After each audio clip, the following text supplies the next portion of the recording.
నమస్తే, welcome to Shri media. నేను మీ విష్ణుప్రియ.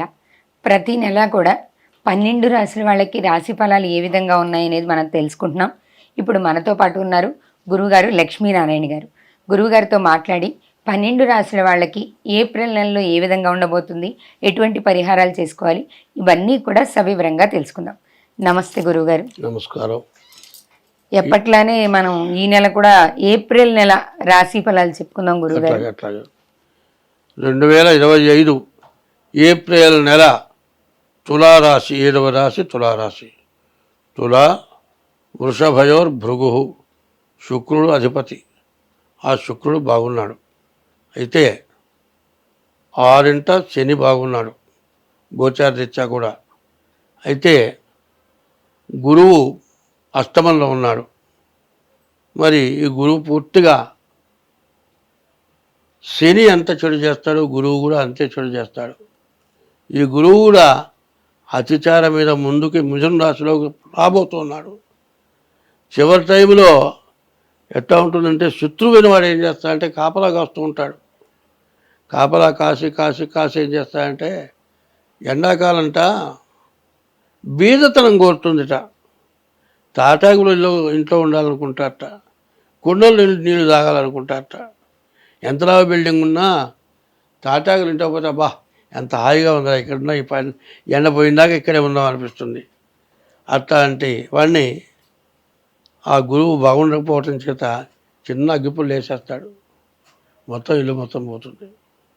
కాబట్టి అట్లాంటి చెడు టైం కొంత ఉన్నది. దీని నుంచి బయటపడాలి అంటే బుధుడు, మరి కన్యా మిథునాలకి బుధుడు అధిపతి. అటువంటి బుధుడు 8 కూడా మంచి లాభం చూపించే లక్షణంలో ఉన్నాడు. అటువంటి బుధుడు శుక్రుడి వల్ల మంచి లాభదాయకమైన సమయం. ఈ సమయాన్ని ఉపయోగించుకోవాలి. అందువల్ల మీరు వెంటనే మీ డేట్ ఆఫ్ బర్త్ ద్వారా మీ జాతకం చూపించుకోండి.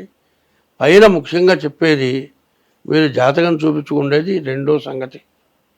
మొట్టమొదటి తల్లిదండ్రుల్ని, భార్యని ఇబ్బంది లేకుండా చుట్టం. మూడోది ఇష్టదైవాన్ని పూజించడం. ఎటువంటి పాప పనులు చేయకుండా ఉండటం. ఇది ముఖ్యమైనవి. 3 మాత్రం తప్పనిసరిగా చేయాలి. అయితే ఇప్పుడు ఏంటంటే ఒక కాలుష్యం అన్నమాట.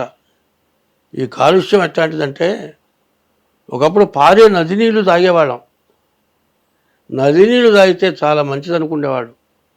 ఒకప్పుడు గోదావరి జిల్లాలో గోదావరి నది నీళ్ళు పట్టుకొచ్చి ఆవకాయ పెట్టేవాళ్ళు. సంవత్సరం దాకా ఆవకాయ చెడిపోయేది కాదు. ఇవాళ నదులు కూడా కాలుష్యం అయిపోయినాయి. మరి నీళ్ళు కూడా పొల్యూషను, ఫిల్టర్ నీళ్ళు తాగాల్సిన పరిస్థితి వచ్చింది. ఇవన్నీ ఎందుకు వచ్చినాయంటే మన పాపమే మనల్ని ఇట్లా చేస్తుంది. ఈ పాపం ఎంత పాపం అంటే నోటితో తలచటానికి కూడా వీలు లేనటువంటి మహాపాపాలు జరుగుతున్నాయి. 5 సంవత్సరాల పిల్లలతో వ్యభిచారం చేయటం, కడుపున పుట్టిన 3 పిల్లల్ని నిలువున విషం పెట్టి చంపటం, ఇది ఎవ్వరూ భరాయించగలిగింది కాదు. అసలు కొంతమంది ఏం కోరుతున్నారంటే, కోర్టుకు తీసుకెళ్ళొద్దు, నడి రోడ్డు మీద ఎన్కౌంటర్ చేసి పారేయమని ప్రజలు కోరుకుంటున్నారు. ప్రభుత్వం కూడా అట్లాంటి పని చేయటానికి వెనకాడుతోంది. కానీ అట్లాంటి పని చేయాల్సిన పరిస్థితి బాగా వచ్చింది అనిపిస్తుంది. నేను చేయమని అన్ను, కానీ ఇది 10 మంది చూస్తుండగా జరిగితే ఎవడైనా చిన్నపిల్లాడు ఉరి తీయటమో చేసేట కళ్ళెమ్మడి వాడి గుడ్లు ఇంతలావని వస్తాయి. అది చూసాడంటే గుండెగా చచ్చిపోతాడు అవుతున్నాడు. ఇది పబ్లిక్ చేయకూడని పని. కానీ ఏదైనా సరే ఇట్లాంటి పాపాలని హరింప చేయాలి అంటే ఎప్పుడూ దైవాన్ని పూజించడం, ప్రతివాళ్ళు పూజించాలి దైవాన్ని. దైవాన్ని పూజించేవాళ్ళు ఎక్కువ మంది కావాలి. పాపం చేసేవాళ్ళ కంటే దైవాన్ని పూజించేవాళ్ళు ఎక్కువగా ఉంటేనే ఇప్పటి పరిస్థితి మారుతుంది. కాబట్టి బుధుడు శుక్రుడు బాగున్నాడు, వివాహానికి బాగుంది, తర్వాత వ్యాపారానికి బాగుంది. గురువు పూర్తిగా బాగాలేడు. అనవసరమైన దండగా వారి ఖర్చులు రావడానికి అవకాశం ఉంది. దొంగ కానివాడు దొంగ అవటానికి అవకాశం ఉంది. ఎవడో దొంగతనం చేస్తే మన మీద పడుతుంది. తర్వాత కొన్ని ధర్మాలు చెబుతున్నాను. మరి పద్మిని జాతి స్త్రీ ఏమన్నా తలకాయించుకొని వెళ్ళిపోతుందట. మరి శంకరి జాతి స్త్రీ ఆ మనిషి మొహం చూడంగానే ఏ ఇంద్రియాలను చూస్తున్నాం తంతున్నది.